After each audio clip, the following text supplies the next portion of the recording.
নিম্ন আয়ের মানুষের জন্য আবারও খাদ্য বান্ধব কর্মসূচি শুরু করেছে সরকার। আগস্ট মাস থেকে 15 টাকা দরে 30 কেজি করে চাল পাবে 55 লাখ পরিবার। কর্মসূচি চলবে 6 মাস ধরে। সচিবালয়ে এক বৈঠক শেষে সব তথ্য জানান খাদ্য উপদেষ্টা আলী ইমাম মজুমদার। খাদ্য নিরাপত্তা নিশ্চিতে সরকারি ও বেসরকারি পর্যায়ে চাল আমদানির সিদ্ধান্ত হয় বৈঠকে। খাদ্য নিরাপত্তা নিশ্চিত করতে এবং বন্যার প্রভাব মোকাবিলায় আগাম প্রস্তুতি নিচ্ছে সরকার। এর অংশ হিসেবে সরকারিভাবে 4 লাখ মেট্রিক টন এবং বেসরকারিভাবে 5 লাখ মেট্রিক টন চাল আমদানির সিদ্ধান্ত সরকারের। বাণিজ্য মন্ত্রণালয়কে প্রয়োজনীয় ব্যবস্থা নিতে বলা হয়েছে। সচিবালয়ে খাদ্য পরিকল্পনা ও পরিধারণ কমিটি FPMCর বৈঠক শেষে ব্রিফিংয়ে খাদ্য উপদেষ্টা আলী ইমাম মজুমদার এসব তথ্য জানিয়েছেন।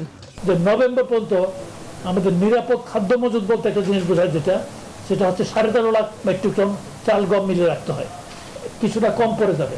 তা আমরা আমনে বন্যার কোনো ঝুঁকি রাখি নাই, যাতে কোনো আমনে বন্যা হতে পারে এটা ধরে নিয়ে আগাম প্রস্তুতি হিসেবে আমরা 4 লাখ মেট্রিক টন চাল সরকারিভাবে আমদানির জন্য করছি, অ্যাজ ওয়েল এজ প্রাইভেট সেক্টরকে আমদানির জন্য আমরা বাণিজ্য মন্ত্রণালয়কে আমরা লাইসেন্স দেওয়ার জন্য 5 লাখ মেট্রিক টন চাল আমদানির লাইসেন্স দেওয়ার জন্য বিভিন্ন লোককে বিভিন্নভাবে ভাগ করে দেবো।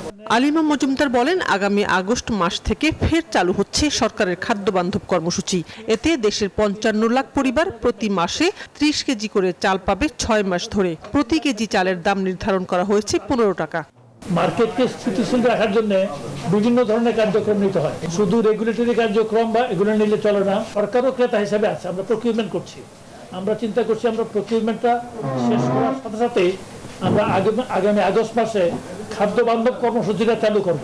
খাদ্য বান্ধব কর্মসূচিটা আমাদের যত ধরনের আর্থিক কর্মসূচি আছে খাদ্য সংক্রান্ত সবচেয়ে ফলপ্রসূ, সবচেয়ে বেশি পরিমাণে। যাতে করতে আমরা আশা করছি যে বাজেটটা তুলনামূলকভাবে একটু কম হবে। সরকারি পরিকল্পনা অনুযায়ী আগস্ট, সেপ্টেম্বর, অক্টোবর ও নভেম্বর এই 4 মাস চাল বিতরণ করা হবে। এরপর ডিসেম্বর ও জানুয়ারিতে কর্মসূচি স্থগিত থাকবে। পরবর্তীতে আবার ফেব্রুয়ারি ও মার্চে চাল বিতরণ করা হবে। শানাজ ইয়াসমিন, নিউজ 24, ঢাকা।